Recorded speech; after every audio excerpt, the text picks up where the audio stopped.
So, as part of your language arts class, I'm going to be putting up a display in your room for young adult literature.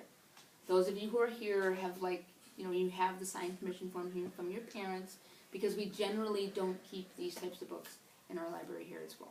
So Ms. Large and I thought it'd be a good idea to put a display up in the classroom. And I'm going to talk to you about some of the books that are going to be on the display. I'm going to start with Out of Nowhere by Maria Patillon. This is actually a really good book because it's taken right out of what's happening in the world today with refugees, and sometimes the strain that can happen when refugees come in to a community. At least the community feels like it's a strain, something that is not good for the community. So in this book we have a character, Tom, who's on a soccer team. And he actually wasn't even aware that refugees were in his school until he realizes that there is a young man named Saeed on his soccer team.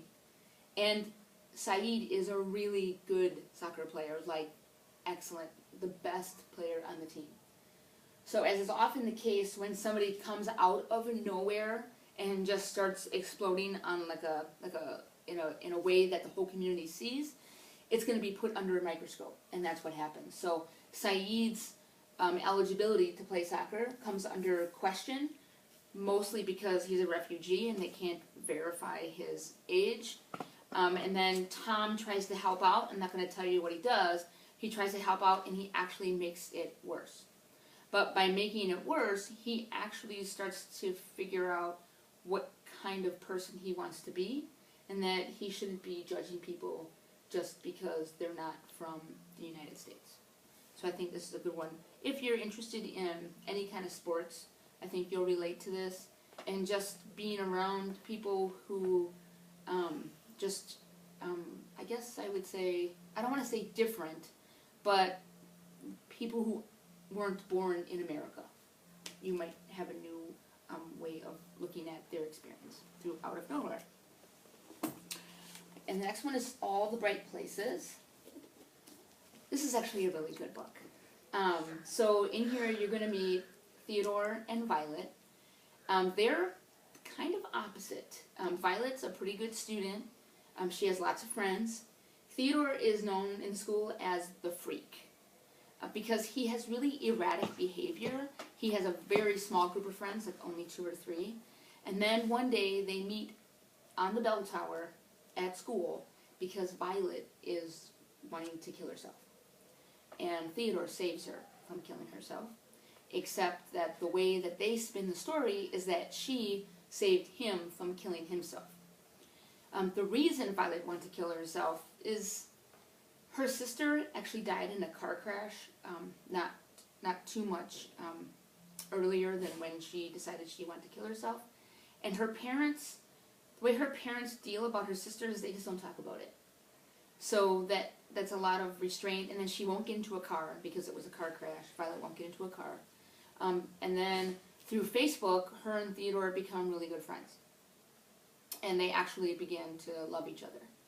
And everything was kind of going along, Theodore is kind of stretching what she thought she was capable of, and he's doing things that he never thought that he was capable of because of Violet.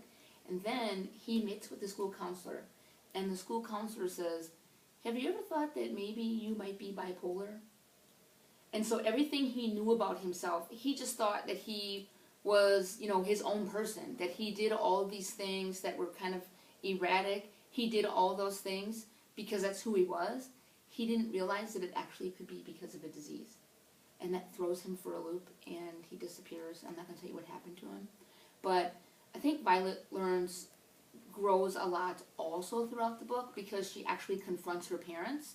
So they were normally like, "Oh, hi, how are you doing?" And they just completely ignoring what happened to their other daughter. And she confronts them and says, "You guys need to just knock it off." And she actually never would have done that unless she hadn't met Theodore. That's one of my favorites, recent favorites. Okay, you guys, have you seen the Netflix 13 Reasons Why? Okay, how many? Okay. this is why this book became popular again, is because Netflix made it into an actual series. How many times have we told you that the book is better than the movie or this TV series? It's true in this case. So this follows Clay Jensen, and he receives a tape in the mail from a girl he had a crush on named Hannah Baker, and Hannah committed suicide. And so by listening to the tapes, and he kind of wanders around town listening to these tapes, he realizes, or she's trying to explain to him why in fact she killed herself. And as it turns out, the way that she was taking other people's comments, like things you and I don't see as a big deal, like kidding around, they're actually a really big deal to somebody like Hannah. And so she decided to take her own life. And in the process of listening to why Hannah decided to commit suicide, he kind of learns a lot about himself and how to treat other people. So this was a good one to read, and then I would say watch the miniseries. It became controversial because a lot of adults didn't think that their children should be watching a miniseries about someone committing suicide. I guess there are positives and negatives to that, but it can also, the good part is it can lead to lots of discussions. And so you don't have to feel like stigmatized if you have thoughts that other adults don't think that you should be having. You know, if you're just having problems like coping with life. You know, sometimes you just need to bring it out in the open instead of keeping it inside. All right, and then we have If I Stay. So Mia is actually a gifted cellist, and then she gets into a car accident with her parents and her siblings, and they die, and she survives. And so we kind of see the story in Mia's eyes when she's in the coma, and she's deciding whether to, you know, stay on this earth or let go and just pass away. And in the meantime, the whole experience has changed her, and she had a relationship with this young man named Adam, and because of the traumatization of this experience, they actually go their separate ways at the end. There's actually a sequel to this book called Where She Went. So spoiler alert, she obviously lives. So this is Where She Went. Okay. And then Looking for Alaska.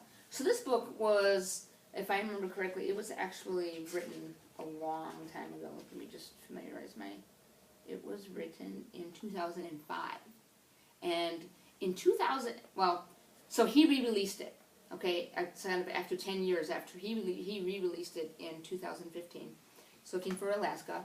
So here we have Miles, and he enrolls in a boarding school to kind of, I don't know, figure out what life's all about. And while he's there, he meets a girl named Alaska. And they don't really have a romantic relationship. Like at one point, she tries to set him up with other girls. And then, you know, there are times when they do share their feelings for each other. But Alaska she's up and down. I mean, her emotions are just everywhere. And she ends up committing suicide one night. She gets a phone call and she freaks out and she rams her car and she crashes it and she ends up dying. And so he kind of feels guilty about that. And then, but the thought process and with his other friends, they kind of figure out that, you know, they couldn't really have done anything to prevent her from killing herself.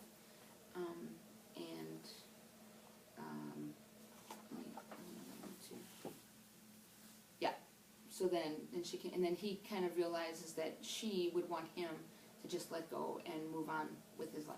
That she wouldn't want him to dwell in negativity and committing. And she wants him to live his life. And then lastly we have Eleanor in the Park. Any of you guys read this one? Okay. I mean, these are two misfits. You have Eleanor, who's bullied because of her weight. She's poor. She lives in a 2-bedroom house with her mom and stepfather, and her and her 5 siblings, so all 5 of them sleep in the same room. And then her stepfather, who's abusive emotionally and physically, actually took the bathroom door off, so they can never have any privacy. So it's a really sort of, he just controls the household, and it's hard to grow up as a teenager in a household where there's no door on the bathroom, because, you know, you want your privacy when you're in the bathroom. So she meets Park. Actually, this was set in 1986, so there were cassette tapes and stuff. So this goes through a year of Eleanor and Park. So her and Park actually have a lot in common.